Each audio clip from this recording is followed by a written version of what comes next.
Heart attacks India की most common disease में से एक, जिसके चलते 2020 में 28,000 लोग मारे जाते हैं और यही नंबर सिर्फ और सिर्फ 2 साल में दोगुना हो जाता है। अगर आप 2022 की रिपोर्ट देखते हैं तो सिर्फ और सिर्फ 2022 में 56,000 लोग हार्ट अटैक्स के कारण मारे जाते हैं। राज लोधी जेई का एक स्टूडेंट जिसकी एज अभी सिर्फ 18 वर्ष है, जो कि अपनी कोचिंग में बैठ के आराम से लेक्चर अटेंड कर रहा होता है एंड अचानक से उसकी आंखें बंद होने लगती है। उसके बगल में बैठे उसके दोस्त को लगता है कि शायद इसने ओवरनाइट पढ़ाई की हो या फिर रात में मूवी देखने के कारण इसको कोचिंग में ही नींद आ रही है, लेकिन अगले ही पल वो बेहोश हो जाता है और अगले 2 मिनट के अंदर उसकी डेथ हो जाती है। An 18-year-old boy collapsing in class as he has a heart attack in a classroom in Indore. Same चीज होती है हिमानील कुमार के साथ, जिसकी एज अभी सिर्फ 27 इयर्स थी और ये इंडियन पायलट में काम करते थे। ये तो थी कुछ स्ट्रेंज लोगों के एग्जांपल्स जिन्हें आप नहीं जानते थे। अब आइए कुछ ऐसे लोगों की बात करते हैं जिन्हें आप बहुत अच्छे से जानते होंगे, जैसे कि सिद्धार्थ शुक्ला, राजू श्रीवास्तव, पुनीत राजकुमार। इन तीनों की डेथ सिर्फ और सिर्फ कार्डियक अरेस्ट की वजह से हुई। अब यहाँ पे बहुत सारे लोग कंफ्यूज होंगे कि आखिर कार्डियक अरेस्ट और हार्ट अटैक में क्या डिफरेंस है।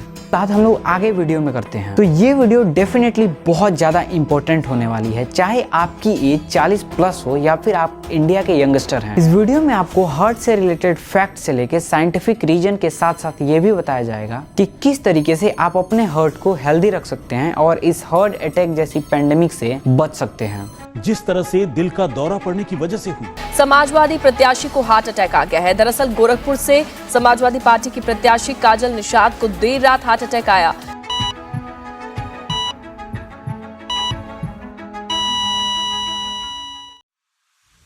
सबसे पहले ये समझते हैं कि आखिर हमारा हार्ट काम कैसे करता है। ये है हमारे हार्ट का अपर पार्ट, जिसे हम राइट एट्रियम और लेफ्ट एट्रियम के नाम से जानते हैं, और ये है हमारे हार्ट का लोअर पार्ट, जिसे हम राइट वेंट्रिकल और लेफ्ट वेंट्रिकल कहते हैं। बेसिकली हमारी बॉडी में 2 टाइप का ब्लड फ्लो करता है, एक ऑक्सीजनेटेड और दूसरा डीऑक्सीजनेटेड। और हमारे हार्ट का मेन फंक्शन यही होता है कि वो हमारे डीऑक्सीजनेटेड ब्लड को ऑक्सीजनेटेड में कन्वर्ट करे। राइट एट्रियम हमारे लोअर बॉडी से डीऑक्सीजनेटेड ब्लड को रिसीव करता है और इसको लंग्स के लिए ऑक्सीजनेशन के लिए सेंड कर देता है, और यही ब्लड दोबारा से लंग्स से लेफ्ट एट्रियम में आती है, जो कि पंपिंग की हेल्प से हमारे पूरे बॉडी में पहुंचता है। अब आइए समझते हैं कि आखिर कार्डियक अरेस्ट और हार्ट अटैक में क्या डिफरेंस है।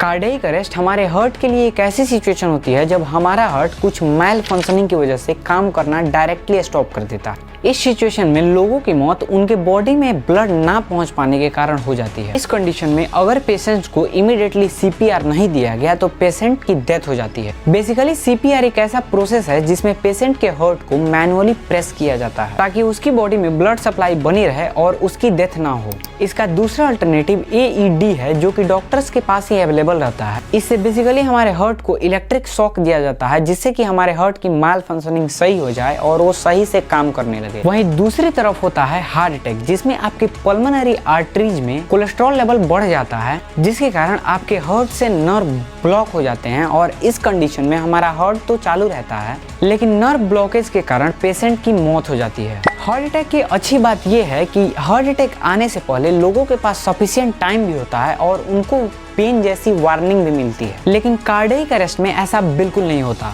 आजकल के डॉक्टर्स का तो ये कहना है कि रेगुलर जिम करने से हम लोग फिट रहते हैं, लेकिन कई लोगों को जिम में ही हार्ट अटैक आते हैं। आइए जानते हैं कैसे। आपने अपने जिम ट्रेनर या फिर किसी से भी तो ये तो जरूर सुना होगा कि हमको हेवी वर्कआउट करने से पहले वार्म अप कर लेना चाहिए। बेसिकली हम जब भी विदाउट वार्म अप किसी भी हेवी एक्सरसाइज को करते हैं या फिर वेट लिफ्ट करते हैं, ऐसी कंडीशन में हमारे हार्ट की माइल फंक्शनिंग हो जाती है, जिसके कारण कई लोगों को हार्ट अटैक्स आ जाते हैं। तो इसका डायरेक्ट प्रेशर हमारे हार्ट पे पड़ता है और ये सडनली बहुत तेज से बीट करने लगता है, जिसका प्रेशर हमारी आर्टरी नहीं झेल पाती, और इसके कारण हमारे हार्ट में माइल फंक्शनिंग होने के कारण हमको हार्ट अटैक। वैसे तो हार्ट अटैक किसी एक फैक्टर पे डिपेंड नहीं करता है, बट कुछ ऐसी टिप्स हैं जिससे आप अपनी हार्ट की हेल्थ को सही रख सकते हो और हार्ट अटैक और कार्डियक अरेस्ट जैसे पैंडेमिक से बच सकते हो। हार्ट की हेल्थ को अच्छी रखने के लिए एवोकाडो, ओट मिल्स, बेरीज या फिर एस्पिंक जैसे फूड्स को वीक में कम से कम एक बार कंज्यूम करें। हाईली प्रोसेस्ड फूड्स जैसे कि पिज्जा, बर्गर और जितने भी फास्ट फूड होते हैं इनको अवॉइड करें। और यही नहीं, फास्ट फूड सिर्फ हमारे हार्ट की हेल्थ के लिए हानिकारक नहीं है बल्कि हमारे बॉडी के सारे पार्ट्स के लिए हानिकारक हैं। अगर आप इस पे एक डिटेल वीडियो चाहते हैं तो मैंने ऑलरेडी बना रखी है, उसकी लिंक मैं आपको आई बटन और डिस्क्रिप्शन में दे दूंगा। रेगुलरली ग्रीन टी कंज्यूम करें, ये आपकी बॉडी में कोलेस्ट्रॉल लेवल को कम करेगा। और मोस्ट इंपॉर्टेंटली 30 साल की एज से पहले कम से कम 2 बार अपनी बॉडी की लिपिड टेस्ट कराएं, जिससे आपको ये पता चल पाएगा कि आपकी बॉडी में कोलेस्ट्रॉल का लेवल क्या है। और आप फास्ट फूड वाले वीडियो देखना मत भूलना और ऐसे अमेजिंग कंटेंट्स के लिए सब्सक्राइब